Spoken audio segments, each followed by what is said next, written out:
Hello. In this episode, you will see a lesson on 3 stencils for a younger typer. The typer will be coached to do a spell word and answer a question. The communication partner will show how to reset the stencil for each letter and hold the stencils on your lap. You will be shown strategies if your typer is copying answers. You will learn about the color-coded question types that you use when you get started. Before you begin, for this episode, you will need a pad of paper, a sheet of paper folded in half lengthwise, the lesson, Spider, Friend or Foe, on the C4A website, a pencil, the alphabet on 3 stencils.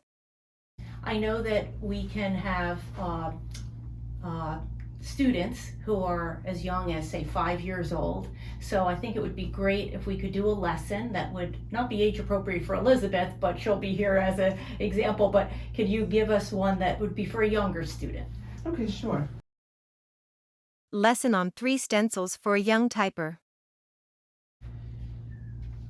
So remember, capitalized words go on your keyword list. Okay. Transcript when I start to ask the questions. Okay. This is called Spider, Friend or Foe. You see something furry and small. Scurry. Scurry along the floor. And it has 8 legs. It's a spider. What do? Do you step on it? Or maybe get a paper towel and place it outside. Before you get out your shoe and the bug spray or a spatula, think about the benefits, benefits, that spider may bring to your home. Yes, that's right. Spiders can be an excellent addition, addition, to any household. But before we can talk about the positive traits, we need to go over what spiders are and how they live. Okay, I'm setting my keyword list aside. I have my questions in front of me. Okay, and the first thing we're going to do is we're going to do a spelling word. So I wrote spell, just so I know what I'm doing here. Okay, Elizabeth, we're going to spell scurry. Coach a spell word. Top shelf, all the way on the top left corner, up and get it. S. Top shelf, in the middle. C. Same place on the board, top shelf, in the middle. U. We have a double letter coming up, bottom shelf, on the bottom right corner. R. Get it again, bottom shelf, in the bottom right corner. R. And bottom shelf, towards the right, down and get it. Y. Scurry. Scurry. You see me using my finger. You can also try a pencil because many students prefer to stick the pencil in the stencil holes. Now I'm going to ask a question. Answer a question. Spiders can be an excellent what to any household?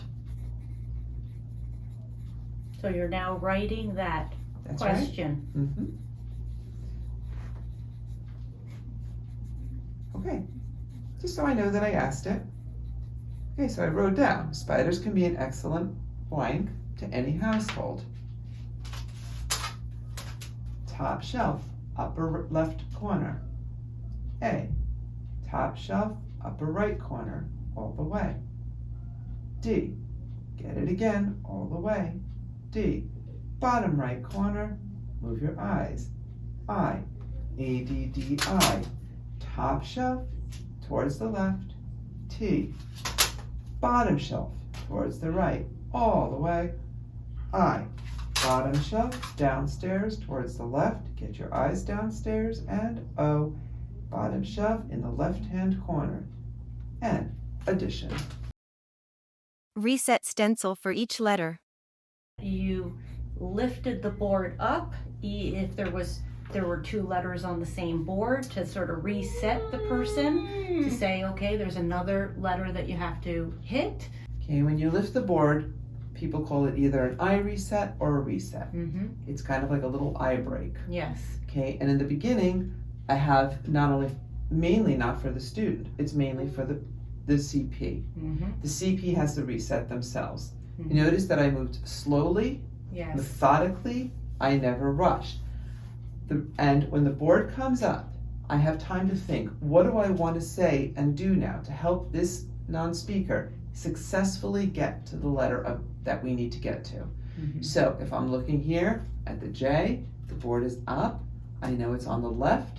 I always tell people, remember, I'm always right. My little joke, right? Okay, so I know that it's on the left, I know it's in the top, I know it's in the corner. I'm not rushing. Mm-hmm. I'm looking at it, I'm thinking, I'm going to say in my head, the top left corner.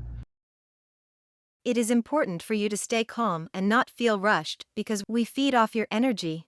We are made calm when you are calm. Okay, how do I want to do my hand for this one maybe? I'm going to give her a big wave up. Top shelf on the left, in the corner, and up. Bring the board down, it's locked, she goes right into the J. Mm-hmm. Because I took my time. I didn't get frazzled, I didn't rush, I thought before. Now, once you, as the communication partner, really know those direction prompts, and you know you've got the hand down, which can take usually several weeks, and you've got the boards pretty well memorized where the letters are, and it's all going, then we make the next step, which is we start to keep the board down for more than one letter. That's how I do it. Everybody may not do it exactly the same. This is how I have found it to be most successful. Please remember that mastering the 3 stencils may take weeks or months. Don't rush to using the 26-letter stencil. You need to be hitting the letters with about 90% accuracy with minimal coaching to move to the 26-letter stencil. Hold stencils on lap. I really like how you keep the stencils on your lap. I think that they make a lot of noise if you put them on the table, and sometimes they're cracking around. Right. So I really like how you keep them on your lap. Right. We are very sensitive to noises, so less cracking is better to keep us calm. And just a little note, by the way, for anybody who is less tall than I am, if you have trouble keeping them on your lap, because you're a smaller person than me, just get a little footstool. Yes. Put your feet on it to push your knees and legs up so that they can stay on your lap. I just find that this is a more organized way to do it. I do have seen people, Ginny, put them out on the table like this. Yes. But I found it cumbersome. Yes. Copying answers? Let me ask you another question, which is, you have your keyword list with the answers to the 2 questions you asked.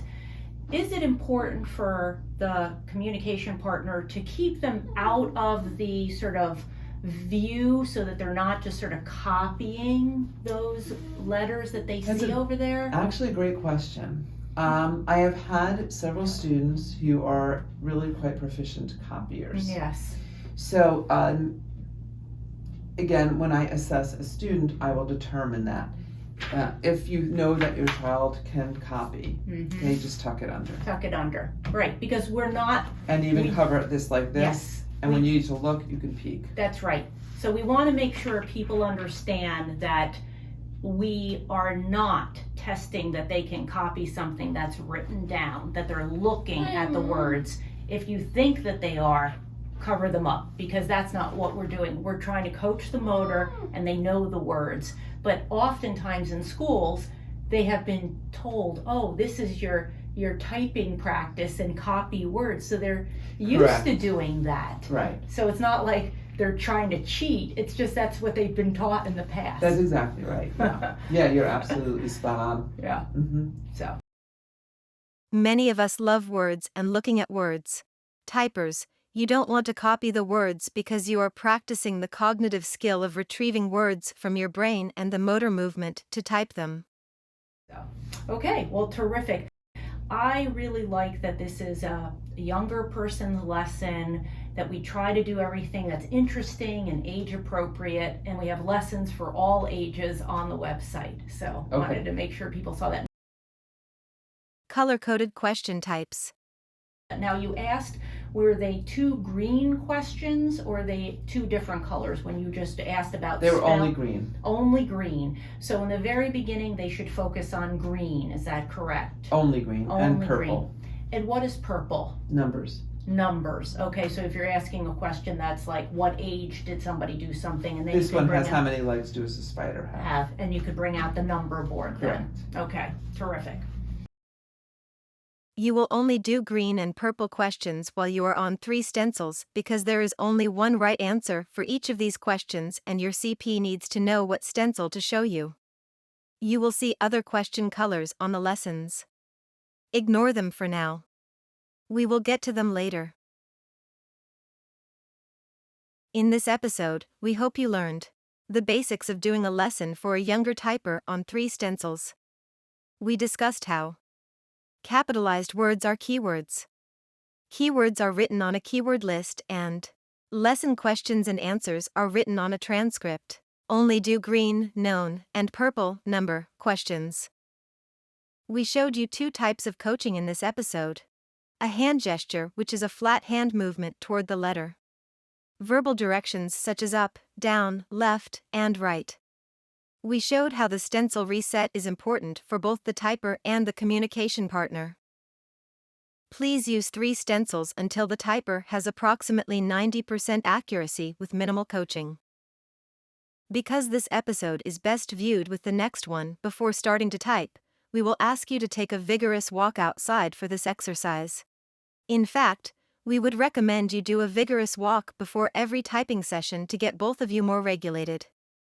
Hopefully, you will feel the calming effects and health benefits of connecting with nature. Happy walking! Here it is. Your moment of zen. O N C E once Y O U once U. Okay. H A V E once you have. Very good. Go ahead. T W E N T Y once you have 20. Go on. S I X 26. Reset. And L E T T E R S once you have 26 letters. Reset. And T H E the W O R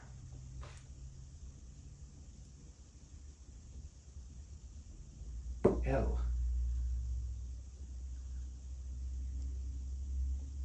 D the world. Reset. And the world, sorry,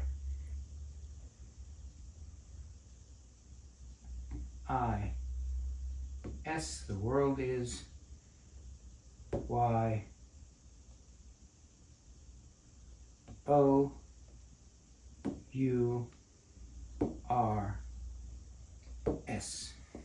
Once you have 26 letters, the world is yours.